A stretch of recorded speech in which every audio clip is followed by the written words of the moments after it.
education in Africa.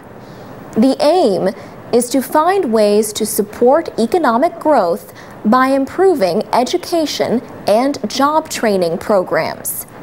The delegates included education ministers and representatives of civil society, business, labor, and youth groups.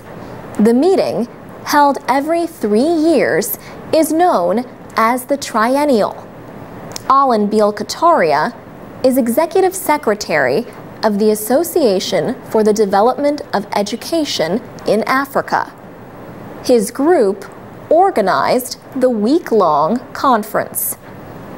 He says there is a missing link between education and employment in Africa. For example, schools need to improve technical training for students who do not continue to secondary education. Mr. Beal-Kataria says educational programs need to be reshaped to better fit the needs of employers. He says this is already happening in some countries, including Tunisia, where the association is based. For instance, where they have to train engineers, there is a lot of discussion between the schools and the companies in order to know the demands of the company, to take them into account in the curriculum and even in the management of the schools.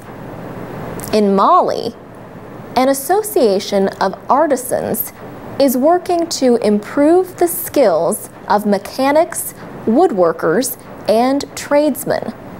That association has also helped workers and companies to win government contracts. Several West African countries are working together to develop a network of trade and vocational schools. The idea is based in part on a successful example developed by Nigeria.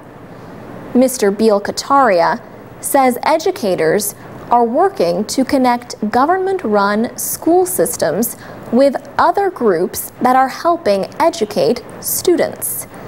These include non-governmental organizations, community literacy centers, and faith-based groups. Among these groups are Islamic schools, or madrasas, that are expanding what they teach.